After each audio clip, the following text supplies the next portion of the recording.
Now, bear with me a little here.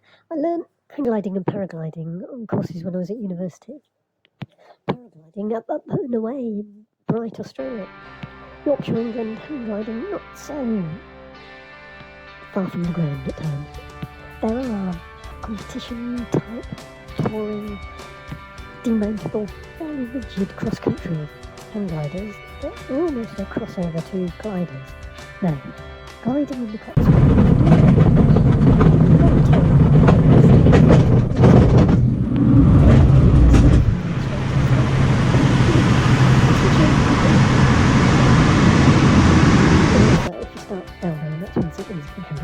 you don't want it to go wrong on a glider. A lot of fatalities. Grounding with effect is one of the interesting things that I took away. As you get very close to the ground, wow, I'm on my own! The Cotswolds! Certificate of conformity. You don't want to go messing with that, but glider is just the same as boats, and windsurfers and surfboards are all fiberglass, GRP, glass reinforced plastic, and they all need little things repairing from time to time. This is a how-to video with significant digression.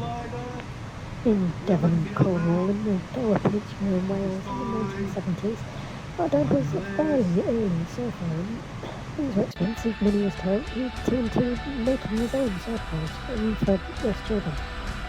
The skills that he required to get the job, and could have turned into a business, but for the politics of a club.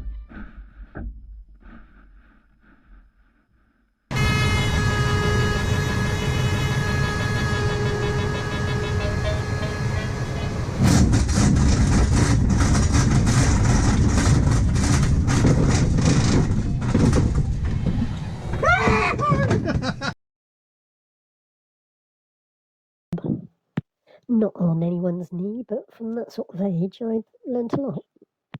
I remember well how the kitchen table was used for shaping foam with a wooden stringer or two or three down the middle, and skegs of various shapes and forms attached to the back end.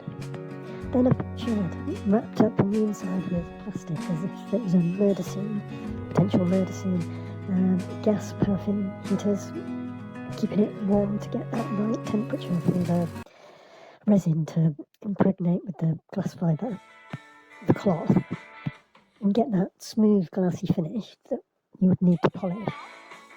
That top coat needs to be polished so that it glides through the water without any drag. And mostly I remember the speed of how you work, so that the materials don't go off and you've done what you need to do. I did actually in later life get a job at the same place that my father worked, but only very briefly. Strandglass used to do these courses to make their materials more available and approachable for the general hobbyist. Someone wouldn't miss the opportunity to have you pay for that now. Quality YouTube how-to videos like this just didn't exist in the 1970s. You had leaflets, informational pamphlets. Here we go. A glass fibre reinforced plastic GRP laminate consists of an outer skin of gel coat resin and inner layers of glass fibre reinforced layup resin. The function of the gel coat is to impart a smooth, shiny, coloured surface and to protect the glass fibre reinforcements from exposure to water, which can enter the laminate by capillary action and cause weak areas that will wreck your repair. When the glass fibre structure is damaged, it's necessary to renew the structural strength and also to replace the damaged gel coat layer. In this data sheet we show two methods of repairing the laminate gel coat and reinforcement, and illustrate that methods can be used on wooden boats as well. Cosmetic repairs will be discussed in the later parts of the video. Methods of repairing whole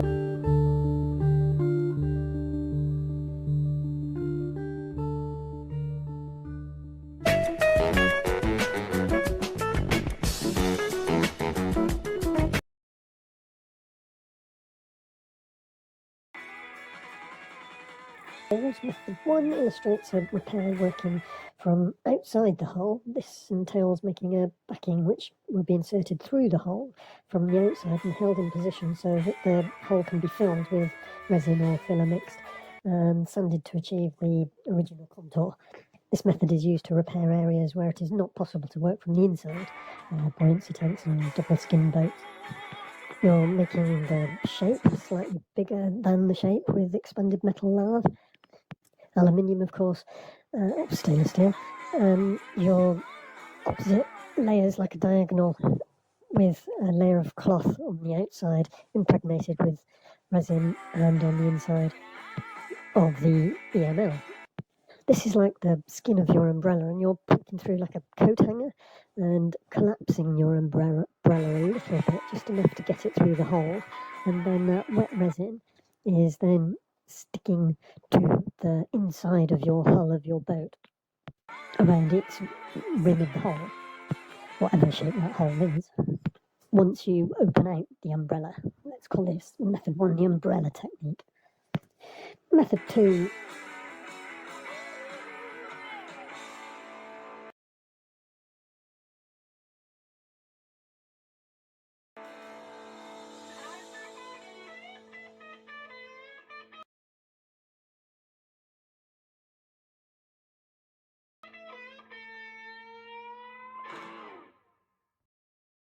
We pulled the boat over with the ballast tank full. It takes 130 pounds at the top of the mast to hold it down like this. When the mast's released, the boat rights itself. We drilled a big hole into the bottom and let it fill. The solid foam flotation keeps it afloat. It won't sail fast this way, but it beats swimming.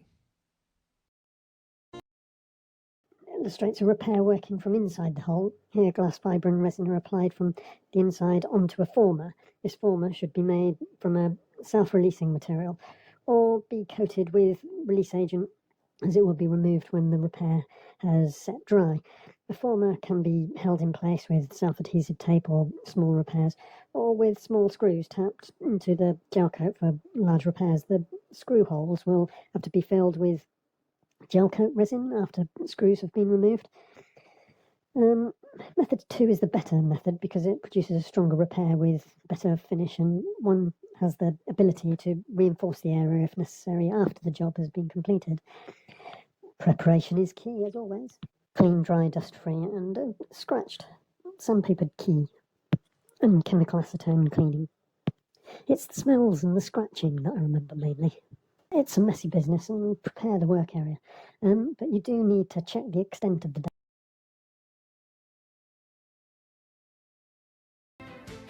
The boat sits low on its trailer, lower than its competitors.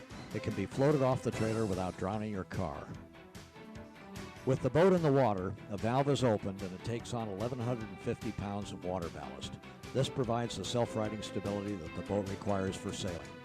It's so easy a kid can do it, rigging in less than 10 minutes. damage and cut back to sound material, because hairline cracks that develop in the GRP may not be that apparent to test. Tap around the damaged area and listen for difference in sound, which will indicate damage. This is as simple as it looks. The ballast is drained to keep the boat light for easy trailering. Practical considerations if you're a boat owner. Surfboards and windsurfers are affordable now, but you may want to make repairs. Blemishes and discoloration can usually be removed by rubbing down with 600 grade wet and dry paper using used wet, followed by an application of polishing compound. Small cracks and scratches, which cannot be removed by the wet and dry, may be repaired by opening out into a V-shaped groove and then filled with pigmented gel coat. It's a good idea to fill slightly proud and then cover the repair with clear adhesive tape. The repair may then be flattened off with 600 grade wet and dry and paper and polished. Chipped edges may require several applications of gel coat to build up to the original surface profile. Filler powder can be incorporated in the resin to prevent drainage and build up a thicker layer. When resin curing has reached the green stage, i.e. before it has fully hardened, it may be carved to shape with a knife or a surf form tool, drainage being drips and runs. Painting of glass fibre can be successfully accomplished by degreasing the cleaning surface with acetone, then applying one coat of etching primer. When drying, the moulding can be painted with polyurethane paint. Matching of gel coat to original colours, difficult. Most modern reputable moulders use Llewellyn colours, and all the strand glass fibre branches carry a full range. It's necessary to make up a colour, or if its original moulding has faded, all the colours are intermixable. But that's down to you to make the match. I've included the simple and straightforward pamphlet of how to make a shell for a boat, and how to make the former is a whole other lesson in woodworking, really. That mould is the expensive bit, but that's what we've got rotting away in the front garden. But that clinker-built boat, made out of scraps of material, really, that I've inherited, I should make something of and apply the sheathing pamphlet that's in this video. A fiberglass and resin coating to the profile of the boat that will be used, not the model. However, larger areas make it a two-person job because it only stays green for so long. And while I've included 1977 prices for you, it's an expensive business these days. But not if you're perhaps a chateau owner. Perhaps you've got that chalet in the mountains as well, and you want a boat for on the coast just to play around the occasional weekend. There will be times, inevitably, perhaps every winter, that you have to take it out of the water and deal with its anti-fouling coating. No surfing taught me skiing. Windsurfing, I think, has taught, well, the little Wayfarer dinghy, not the same thing, but I think that would be enough to have me sailing a 26-foot or a 65-foot yacht. I hope some of the repair information that I learnt on Father's Knee, height to a grasshopper, is useful for you in your winter bentless, up at the water and up on props.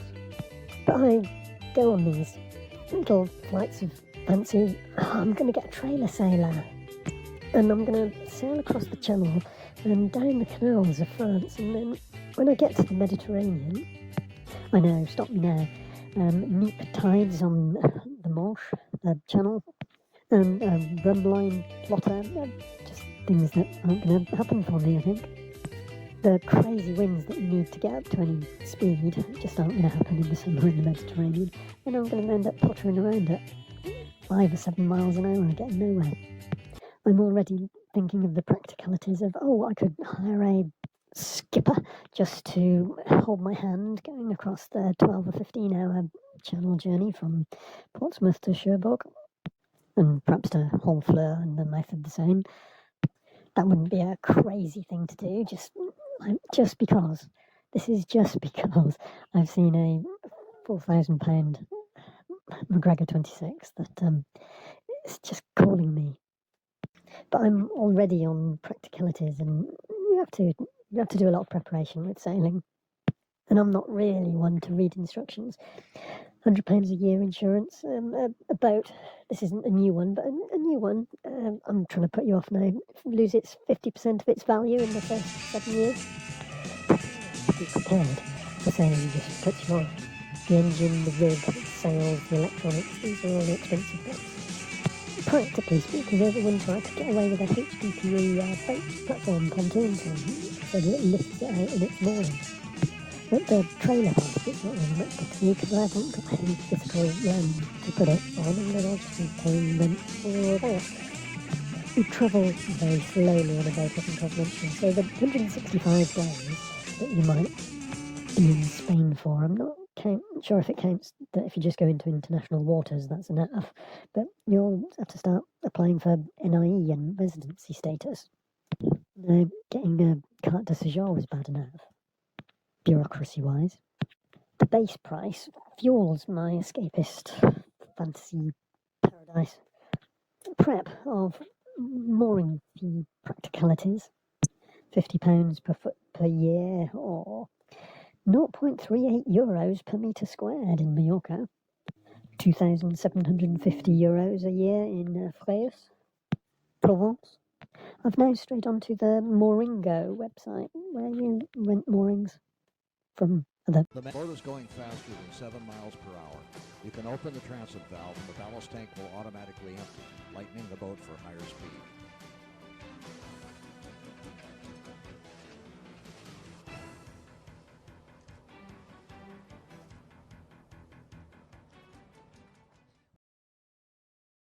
Owners, or you rent out your own mooring once you've got one. Oh, a pop-up life raft thingy is another thing you'll need for crossing the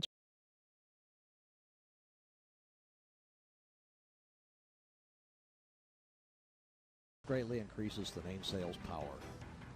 Here we see the boat sailing with its big Genoa jib in a brisk 20-mile-an-hour wind.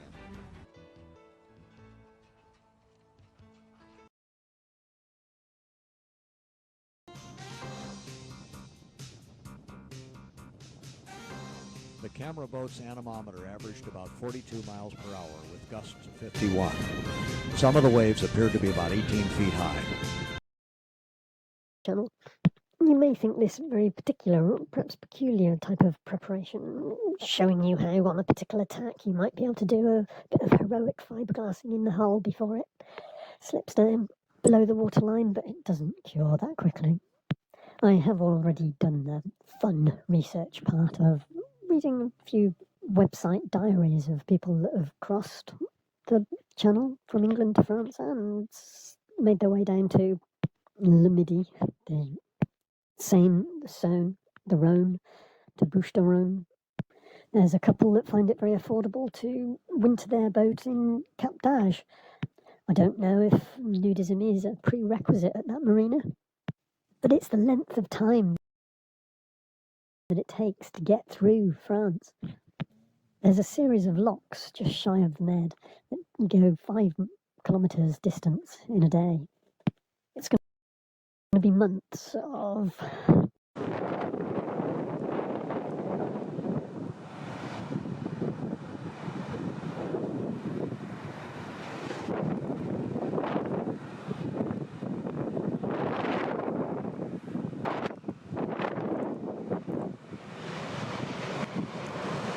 well, very similar to a canal boat between Bath and Bristol. One couple wintered in Sardinia. Yes, you'd have to bide your time and enjoy your food because there's not much else possibly that's within the fold-up bike ride that you've taken with you within the realms of what you can reach on that. Do you think I'm ready for the slower pace of life? Would all the red wine that I acquire along the way be good ballast? There are some post-Brexit legalities to take care of once you embark on this odyssey across the channel and beyond, but I've read the instructional leaflet of how to sail in the boat manufacturer's manual, so I've included it in the video. Now read through it and you know how to sail. What could possibly go wrong? Please submit your risk assessments in the comments section. I would like to finish with something of a discussion about mental health, because I can't help but think you've got to be mental to buy a boat, or at least more money than sense. Does it care for you and give back with all the attention that you give it? In the shed at the end of the garden in the 1970s, paraffin heater cranked up to tropical temperatures, the fella that did run off on a slow boat to China, well, Hong Kong, it wasn't China at the time, isn't China now, I think, at 9 o'clock Friday morning. Mannerisms as an expression of frame of mind.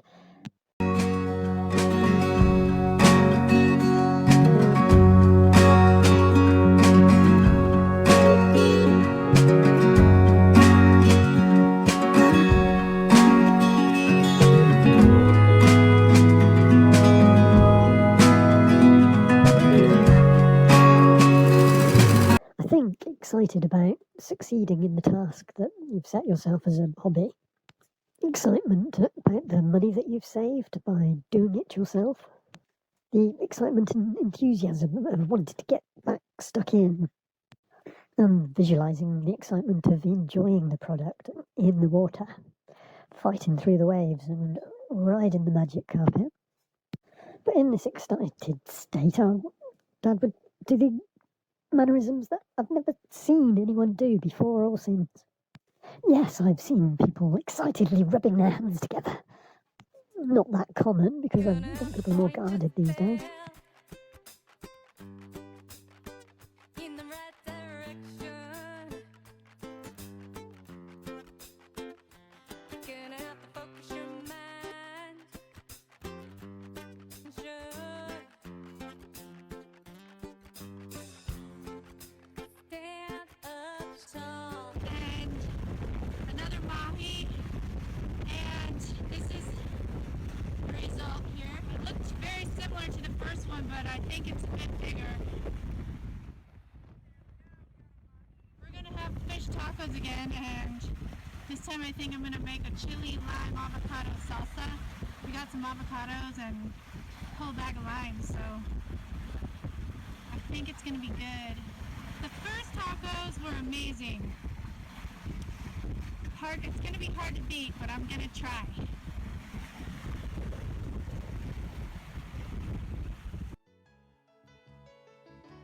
The cozy, weather-tight cabin provides 2 large double berths and 2 singles. The rear berth is as large as a queen-size bed. The big galley slides back under the cockpit seats to make lots of seating room in the main cabin. Rubbing your hands together in excitement. Yeah, okay, but will you team that? I don't want to film it for you, sorry, because I don't want to reproduce it myself. Partly because I read it as a non-sexual manic stage. But along with the rubbing of the hands, there was a facial expression, like cranking the jaw, I call it. But you know how when you're going to yawn, and it's not quite there, and you're trying to encourage the yawn out, and the yawn now, and you're tensing your jaw and pushing your jaw forward a little bit, and with motion of opening and closing motion, tensed motion. But silent. But it's not yawning. Yawning gets oxygen into the system, and I used to do that before swimming races, completely involuntary. But this tensing and cranking of the jaw in tense mode and rubbing the hands together, this is the definition of an expression of excitement for some reason in my mind. Please tell me someone has ever seen anyone in the world doing this before. And where and when and what context, please. Could it possibly be a characteristic of a certain type of depression medication?